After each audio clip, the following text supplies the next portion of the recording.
Buen día, mi nombre es Cristian Rolfo, soy el jefe de la unidad de ensayos clínicos y director del Clinical Trial Management Program de la Universidad de Amberes en Bélgica, y vamos a hablar hoy de liquid biopsies en lung cancer, en cáncer de pulmón. Antes que nada quiero agradecer al doctor Colanzi y a su equipo por la disponibilidad para poder hacer este webinar, que espero que sea de vuestro provecho. Entonces vamos a comenzar con la presentación. Estas son mis disclosures.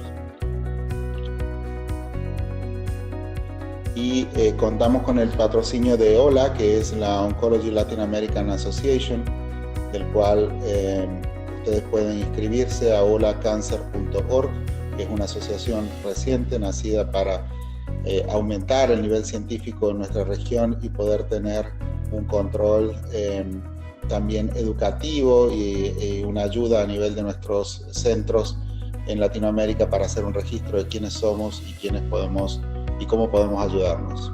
El presidente de la institución es Henry Leonidas Gómez del Perú, del INEN del Perú. Como ven, yo soy el ESMO Liaison, es una sociedad que estará apoyada por ESMO a nivel de Latinoamérica y cuenta también con representantes de diversos países. Representando Bolivia está la doctora Denise Bretel, que es originaria de La Paz y que actualmente trabaja en Perú y es la directora del grupo GECO Perú. Estamos muy ansiosos de poder tener colegas de Bolivia y de toda la región. Organizamos también workshops. Acabamos de terminar la semana pasada un workshop en Clinical Trials que fue en Lima, en Perú, y bueno, esperamos que puedan participar. Les recomiendo la literatura, que es un libro que hemos hecho y ha salido publicado este mes sobre liquid biopsies en lung cancer de Springer, y lo hemos hecho en colaboración con otros dos editores de la Universidad de Temple y de la Universidad de Palermo, el profesor Russo y el profesor Giordano y quien les habla. El concepto de biopsia líquida es muy fácil de entender para los oncólogos, pues empezamos ya a hablar de eso con los biomarcadores. Este es el ejemplo que tienen aquí de la biopsia líquida por próstata, donde hemos visto que uno de los marcadores, que es el PSA, que ustedes usan corrientemente en la práctica clínica, podemos seguir la evolución de un paciente.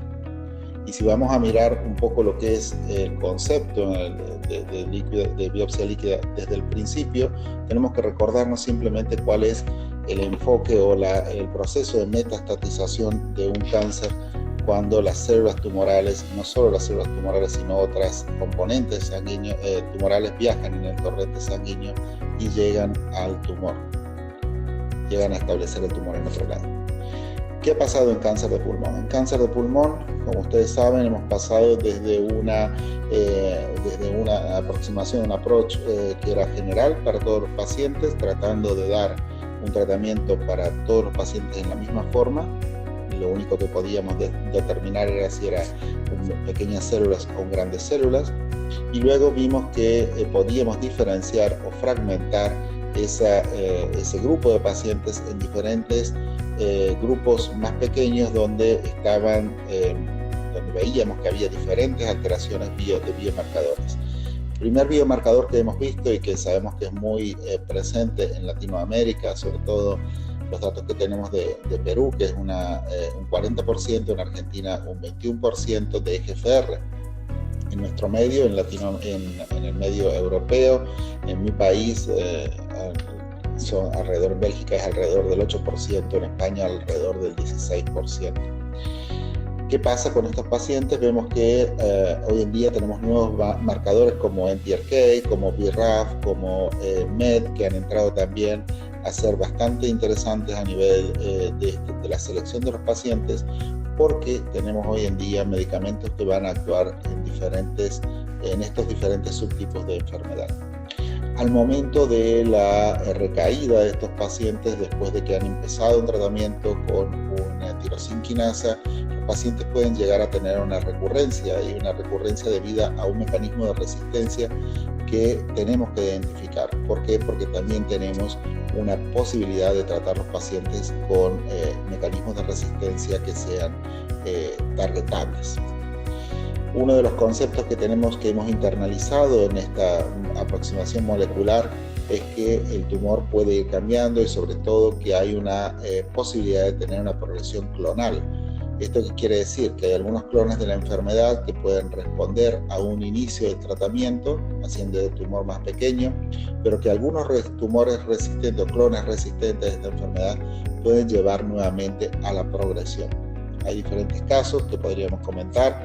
Hay algunos casos que hemos visto que hay, y sobre todo en EGFR, un nuevo concepto que es la pérdida de la T790, y por eso es importante rebiopsiar a nuestros pacientes cuando existe la posibilidad, porque vamos a tener una información muy valiosa que es el mecanismo de resistencia, recordando que un porcentaje de nuestros pacientes puede llegar a tener también lo que llamamos una transformación de non-small cell lung cancer a small cell lung cancer. Esto es lo que pasa con un patólogo todos los días cuando los oncólogos pedimos más y más información, ya que tenemos más tratamiento, y la biopsia, que es finita, en este caso está representada con una pizza, pero como ven, esa pizza la vamos a ir cortando cada vez más cuando necesitamos más información, y en el momento de la recaída ya nos quedan migajas de ese material que realmente era importante al inicio, pero que necesitamos para reconocer un mecanismo de resistencia. Es decir que aquí, en algunos casos, cuando la biopsia no es posible de hacer, la biopsia tumoral no es posible de hacer, la biopsia líquida puede darnos una respuesta importante. ¿Por qué? Porque algunas veces las biopsias tumorales no podemos practicarlas porque es una zona muy difícil de acceder, porque no es siempre representativa. Esto pasa muchas veces cuando los médicos hacen biopsias con aguja fina. En algunos casos, en el caso del pulmón, el EBUS a veces no saca un material importante para poder analizar a nivel de biopsia de tejido y todas las mutaciones que queremos ver en este momento. Y también porque puede existir, lo que hablábamos de clones, un concepto de heterogeneidad también temporoespacial, es decir, que alguna de las lesiones pueden no representar lo mismo que está pasando a nivel del tumor primario. Es decir, que para completar la figura del tejido, la biopsia líquida da una respuesta importante. Vamos a hablar de biopsia líquida directamente, nos vamos a referir a esta parte, a lo que es el plasma y el serum. No vamos a hablar de esta otra parte que es también interesante sobre lo que es nuevos fluidos. Podemos utilizarlos en ascitis, en líquido pleural, en líquido pericárdico, en saliva, en materia fecal, en semen. Podemos estar buscando otros marcadores también a nivel de estos biofluidos, pero esto es un poco más de investigación.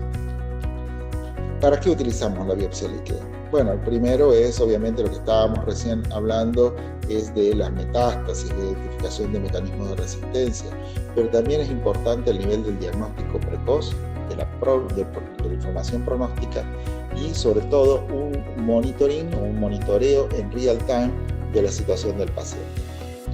Cuando hablamos de biopsia líquida vamos a hablar de diferentes componentes, entre ellos vamos a hablar del free DNA, de los CTC, de las células tumorales circulantes. Existen otros, como pueden ser el exosoma, como pueden ser las plaquetas, como pueden ser la long non-coding RNA o microRNA circulante. El primer método que se utilizó fueron las células tumorales circulantes y como ven aquí, este es un gráfico de hace unos años atrás, pero no ha cambiado mucho la tecnología, donde van a ver que hay diferentes métodos de aislamiento de las células tumorales circulantes.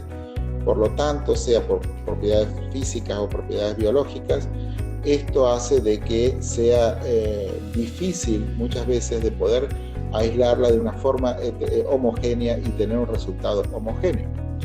Algunos de los ensayos que primero se utilizaron fueron simples, es decir, contar simplemente las células, más de 5 o menos de 5, y ver que los pacientes que tenían menos de 5, como en este caso, tenían una mejoría en el overall survival y en el progression free survival. Y en este caso, como ven en esta parte del slide, donde pacientes que tenían un número de CTC que bajaba durante el tratamiento de quimioterapia después del primer ciclo, tenían también un mejor pronóstico. Otro de los, esto es más o menos lo mismo, hablábamos de la evolución de las células circulantes y también el número, ¿no?, de caída o de modificación rápida de células tumorales después del tratamiento. Lo que se hizo sucesivamente en células tumorales circulantes es la identificación de marcadores a nivel de estas células. Entonces fue muy importante identificar algunos marcadores, como en este caso ALK, donde van a ver que hay aquí algunos pacientes que tienen positivos a ninguna química hecha por las células. En este caso esto ya lo ven que es un FISH positivo. ¿Cuáles son los ¿cuáles son los contras de CTC? Bueno, primero la falta de homogeneidad del aislamiento. La segunda es que algunas de las células tumorales se pueden clotar, es decir, pueden estar agrupadas o enmascaradas por otros componentes que van a estar en la biopsia líquida a nivel del torrente sanguíneo, y por lo tanto no es un componente fácil, se necesita una expertise muy importante para poder manejarlas y para poder sacar una información también útil. Hoy en día también se han utilizado las células tumorales circulantes a la hora de poder diagnosticar a nivel de la membrana de las células tumorales circulantes marcadores como PD-1 o PD-L1 para poder utilizar también como biomarcador en inmunoterapia. Al día de hoy esto es parte de investigación y no tiene una aplicación clínica real. Vamos a pasar al segundo componente, que es el FreeDNA, que es el DNA circulante que van a encontrar que viene a nivel de células apoptóticas o necróticas. Ese es el FreeDNA normal, pero el tumoral es el que vamos a buscar nosotros, que es el que tenemos que identificar proveniente de las células tumorales en círculo. Y en este caso tiene sus pros, como que es un marcador mínimamente invasivo, que es como todos los componentes de la liquid biopsy, que podemos determinarlo muy rápidamente, que podemos tener métodos de estandarización bastante significativos, con una gran sensibilidad y que reflejan lo que está pasando a nivel del tejido. Pero en algunos casos también podemos tener algunos de los métodos que se utilizan, si no son adecuadamente innovados, o sea, si no tenemos una tecnología de última generación, como van a ver algunos de los casos que vamos a hablar de la T790, podemos tener falsos positivos o falsos negativos, y esto obviamente no queremos para poder tratar a nuestros pacientes.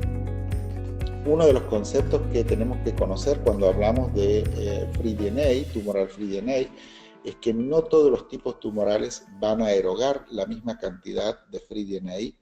Como ven aquí hay un cuadro con diferentes tipos de tumores, está representado allí el cáncer colorectal, es decir que hay una heterogeneidad intertipo tumoral, pero también si nos fijamos en pacientes con el mismo tumor, la cantidad de tumor de FreeDNA que ese tumor puede poner a nivel sanguíneo puede variar también entre los pacientes.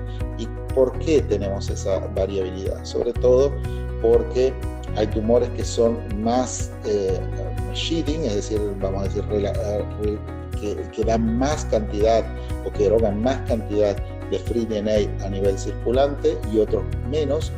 Obviamente, vamos a volver luego a esto, quería anticipar hasta aquí. Obviamente hay algunas consideraciones como el número de metástasis, es decir, el número de metástasis, a mayor número de metástasis, mayor posibilidad de determinarlo en plasma. Eso lo que están viendo en esta parte del slide es un ensayo que se hizo, se publicó en 2016, donde había mayor número de metástasis, mayor posibilidad de detectarlo. En este caso utilizaban la Digital Doppler PCR. Y también importante recordar que hay pacientes que durante el tratamiento pueden tener una reducción de la enfermedad, y por lo tanto esta tumor burden o carga tumoral puede bajar y hacer menos sensible menos posible la cantidad de FreeDNA que vamos a recolectar en la sangre. Vamos a volver un poquito para atrás para hablar sobre los métodos. Algunos de los métodos, como ustedes ven, empezamos con esto que es el Sanger Sequencing. Estoy seguro que muchos de ustedes lo habrán utilizado. al principio, pero la sensitividad de ese método es muy baja comparada con nuevos métodos como pueden ser la Digital Doppler PCR, el uso del beaming e inclusive la Next Generation Sequencing. Por lo tanto, como ven, ha habido una evolución en toda los aparatos, es decir, en toda la parte de tecnología, que nos va a ayudar mucho a detectar este tipo de componente. Una de las utilidades más importantes que podemos tener es el poder detectar o anticiparnos, como ven aquí, a la progresión imagenológica. Y hoy en día tenemos la posibilidad de detectar FreeDNA en diferentes alteraciones como RAS, BRAF, PI3 kinasa, c-MET, que no está aquí señalado pero podemos, y EGFR, entre otros. Una de las cosas que también nos va a influenciar es que nuestros pacientes necesitan, sobre todo en cáncer de pulmón, una respuesta muy rápida a la hora de diagnosticar, es decir, que no podemos perder mucho tiempo en el diagnóstico. Y si en vuestras instituciones han creado un flujo donde se puede determinar EGFR, ALK y ROS en paralelo, es decir, que no necesitamos hacerlo secuencial, el oncólogo pide el marcador, lo vuelve a llamar al patólogo, vuelve a ir, todos estos son tiempos que se pierden. Como ven aquí, en la genotipización del tejido, en algunos casos se llega hasta 146 días. Esto es una aberración para un paciente con cáncer de pulmón, porque necesitamos tener una respuesta terapéutica muy rápida. Por lo tanto, la genotipización del plasma reduce significativamente en cuanto al nuevo diagnóstico, pero sobre todo en la resistencia adquirida en estos pacientes. Obviamente, a la pregunta, ¿es hoy en día la biopsia líquida un reemplazador? O sea, ¿reemplaza completamente el tejido? Podemos decir que no, que en algunos casos tenemos una importante ventaja, pero que si tenemos tejido, obviamente que el tejido es todavía importante. Este es un caso que habíamos hecho con el profesor Rafael Rosell cuando yo trabajaba en España, y como ven, en un paciente que tenía al pretratamiento una delección del exón 19, empieza el tratamiento con erlotinib, baja rápidamente el exón 19, aparece aquí el síntoma, ven que ya en la sangre íbamos viendo un reaparecer o una detectable nuevamente la delección del 19, y a la progresión radiológica, antes de la progresión radiológica, ya pudimos detectar la T790. Es decir, que pudimos en estos casos, o en este caso específicamente, cambiar el tratamiento antes de una progresión radiológica, cuando ya hay una progresión sintomatológica y un aumento en este caso, de los biomarcadores a nivel sanguíneo. Hoy en día, este es un estudio que publicó Oxnard en el 2016, hoy en día tenemos la posibilidad de tener una sensibilidad muy alta, una comparación con el tejido en lo que se respecta a la T790. Dijimos que era ese 50-60% de los pacientes que tienen una recurrencia después de TKI va a ser debido a la mutación de T790, y esto es muy importante. Sabemos que osimertinib, que es un fármaco de tercera generación, ha sido recientemente aprobado con la determinación de T790 en sangre. Por lo tanto, en estos pacientes no es necesario biopsiar. Obviamente que si tenemos un tejido, una biopsia de sangre negativa y podemos acceder a tejido, es importante rebiopsiarlos a estos pacientes. Como ven aquí, una tasa de respuesta, una response rate de osimertinib cuando lo comparamos al plasma o al tejido tumoral, en este caso tumor, en lo que llamamos una cascada de respuesta importante. En algunos casos también vemos que aquí el plasma era negativo, pero el tejido era positivo, y al contrario aquí en la parte de plasma, que también vemos una respuesta importante en el waterfall plot en los pacientes T790M positivos. En este caso es los negativos, donde sabemos que el fármaco también actúa, pero de una manera menor que los pacientes que tienen la T790 positiva. Actualmente estamos buscando otras formas. Esto es un estudio que fue publicado en el 2016, y combinando en este caso el plasma y la orina de estos pacientes, también T790 positivo, había un 78% de posibilidad de utilizarlo. En este caso, rosiletinib, que es un fármaco que ya no tenemos a disposición porque sus datos maduros no demostraron la eficacia que se decía en un primer momento, pero con este fármaco aprendimos mucho de la biopsia líquida y el hecho de poder combinar, por ejemplo, en este caso, plasma y orina, dando un aumento de la sensibilidad al 93% cuando se combinan ambos. Uno de los problemas que tenemos con T790, voy a volver atrás para esto, en estos estudios generalmente hay un único companion diagnostic que está aprobado, que es el COVAS versión 2. COVAS versión 2 para T790 no ha dado el resultado que nosotros queremos, es decir, estamos a nivel de un 55% de sensibilidad, que es muy baja para la T790. Hoy en día, con nuevas técnicas como Next Generation Sequencing, podemos llegar mucho más alto y actualmente hemos escrito un consensus en liquid biopsies en cáncer de pulmón que será publicado en los próximos meses en Journal Thoracic of Oncology como grupo, como la ILCC, la Sociedad Internacional de Cáncer de Pulmón, y hablamos justamente de estas deficiencias y oportunidades que podemos tener para nuestros pacientes.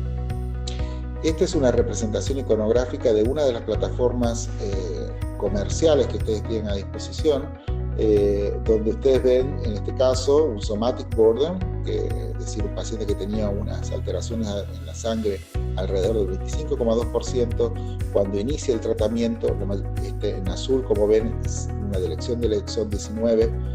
Cuando inicia el tratamiento hay una caída de esas alteraciones somáticas tumorales a nivel del 0,3%, a nivel de free DNA, y luego hay una recuperación aquí del volumen tumoral, es decir, un aumento de la enfermedad cuando hay una progresión biológica, en este caso para la aparición de la T790 como mecanismo de resistencia.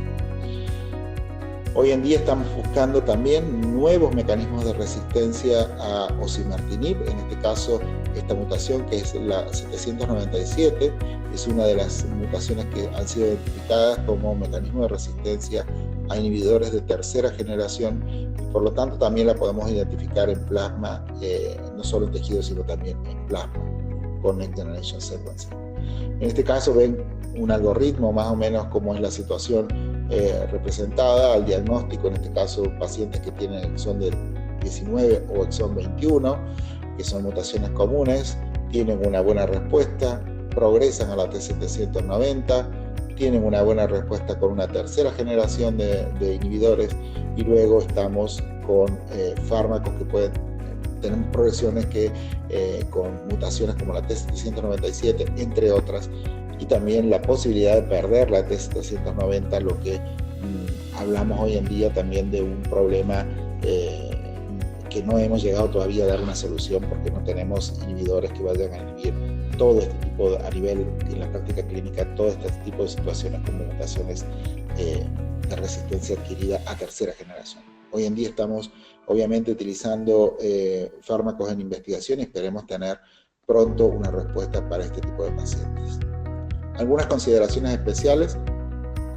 Esto es también una de las plataformas comerciales donde ustedes ven aquí que hay con un simple test podemos llegar a tener en el 2015, esto en el 2017 ha cambiado, hay 73 genes donde la mayoría, ustedes ven en negrita, son los genes que están completamente, todo el gen analizado.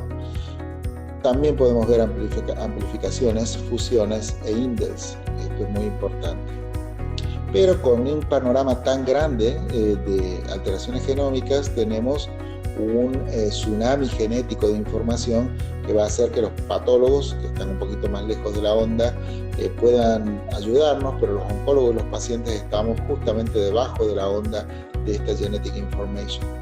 ¿Por qué? Porque tenemos que identificar, discriminar cuál es un driver, un co-driver, un pasajero en cuanto a mutaciones desde el principio de la enfermedad para poder dar una respuesta. Y esto pasa, muchas veces hemos tenido pacientes que han llegado a la consulta con mutaciones, con un panel que habían pagado y que habían hecho su análisis y veíamos BRAF que no era 600, es decir, que no era la mutación targetable y por lo tanto el médico había visto mutación en el BRAF y había empezado un tratamiento, o exon 14 skipping mutation, que es uno de los nuevos biomarcadores también, que no era la parte del gen que era targetable. Por lo tanto, hoy en día tenemos que tener mucho cuidado con lo que vamos a analizar y buscar el asesoramiento de expertos que puedan ayudarnos en esto.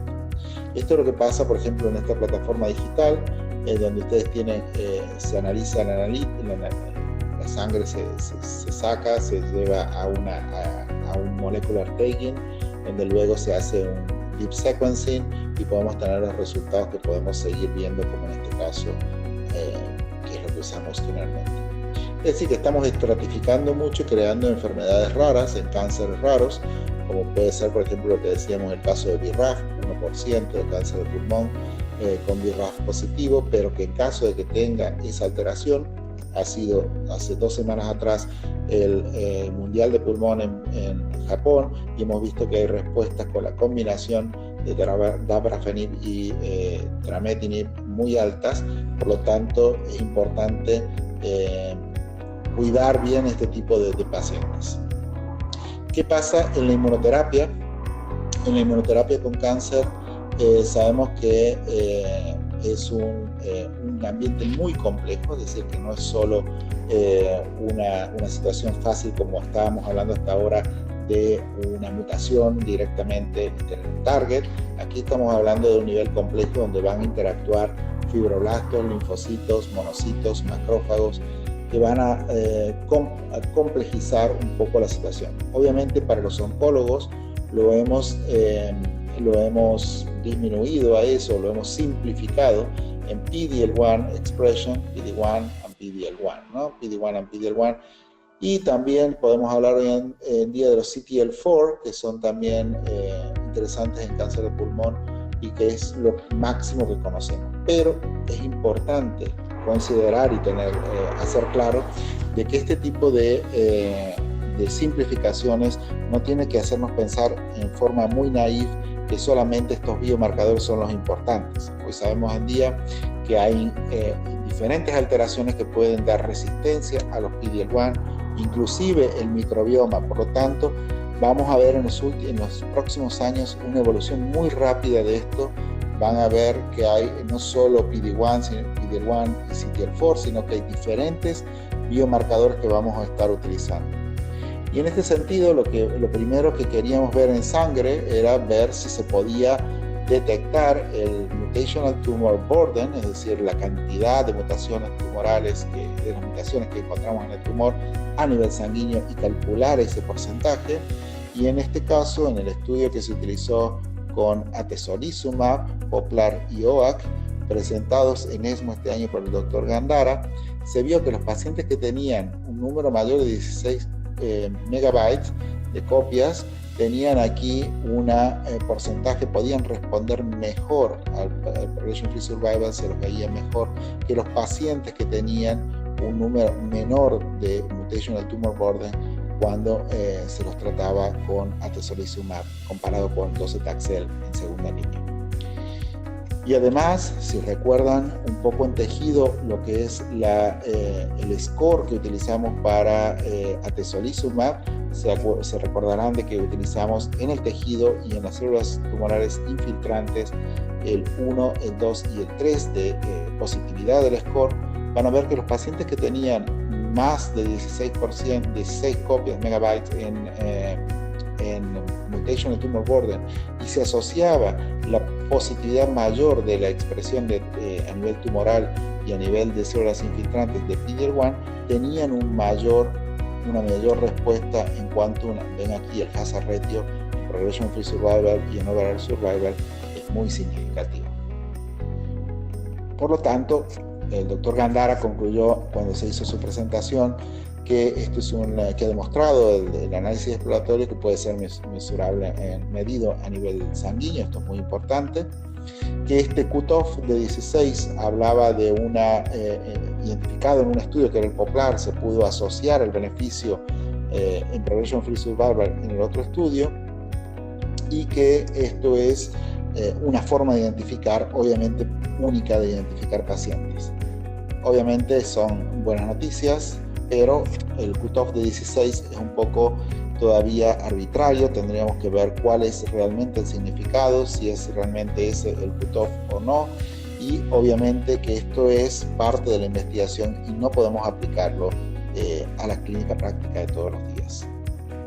Otra de las posibilidades de utilizar el free DNA circulante como valor predictivo de respuesta en pacientes con inmunoterapia es calcular la hipermutación, es decir, en variantes de mutación de más de 6 variantes comunes, en pacientes que tengan más de 6 variantes, ven que el 41% tiene un disease control rate, pero cuando vamos a ver 3 variantes que son específicamente variantes de significado desconocido, llegamos a un 45%.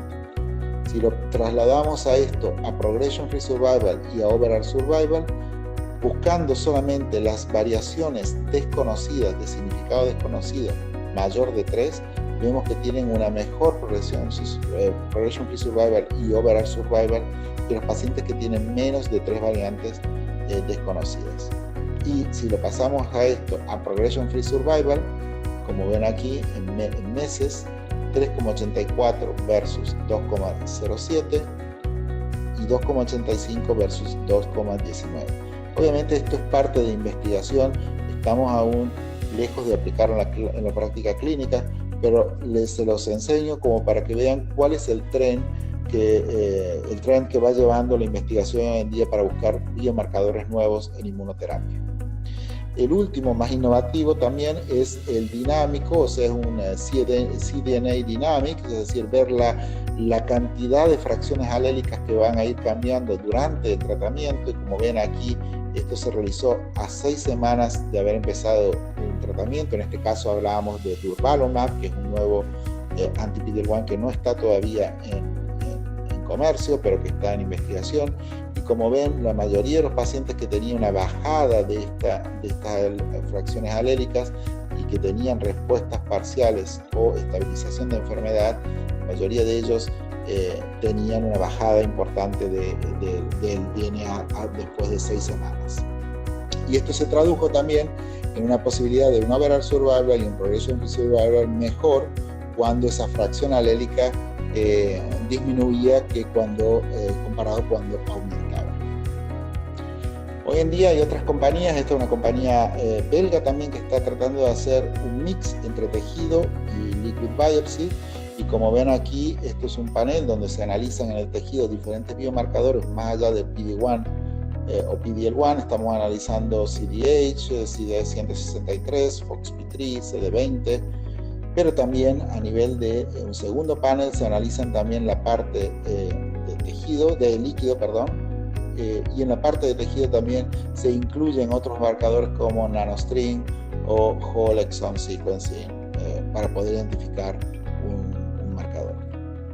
¿Cuál es el futuro de la biopsia líquida? El futuro de la biopsia líquida pasa también por los exosomas. ¿Qué son los exosomas? Son pequeñas vesículas entre 40 y 100 nanómetros que son formadas a nivel intracelular y enviadas a nivel del torrente sanguíneo, llevando sobre todo una información de crosstalk, es decir, que son las que van a hablar entre células y que tienen una actividad pleomórfica bastante importante, inclusive en la carcinogénesis, en el mecanismo de resistencia de drogas y en la promoción angiogénica, inclusive a nivel inmunológico estarían actuando.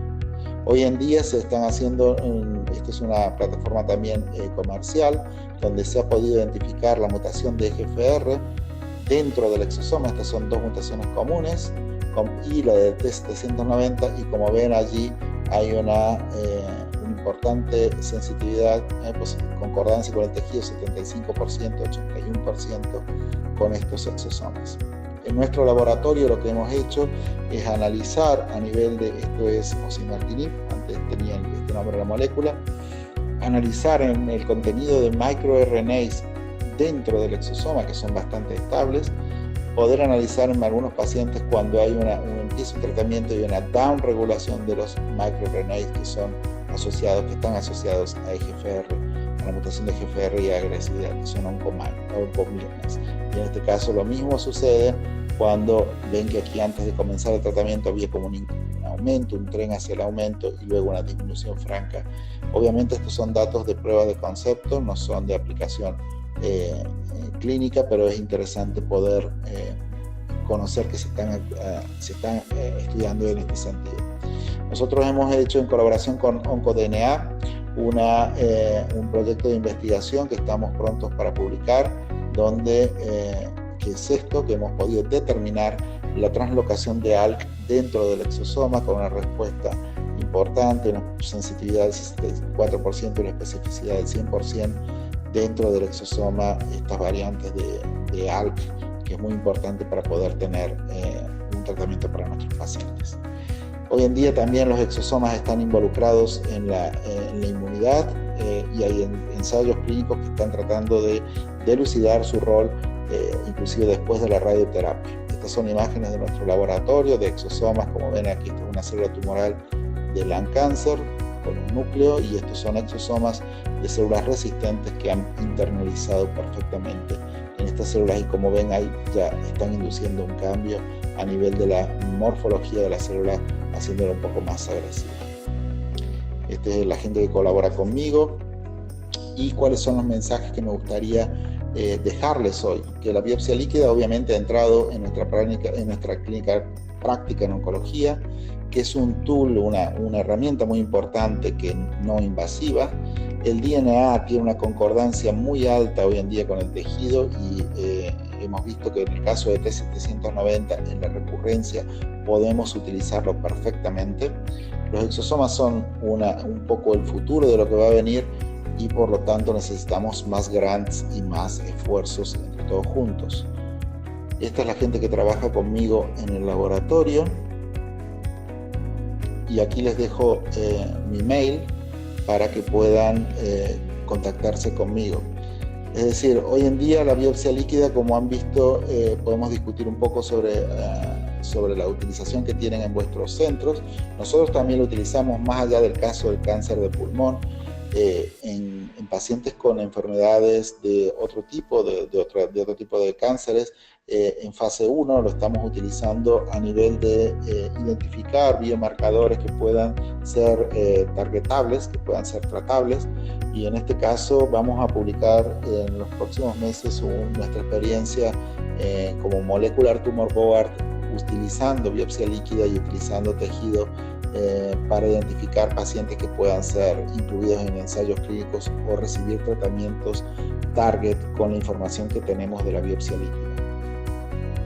Les agradezco mucho que me hayan escuchado, y estoy abierto para preguntas. Gracias.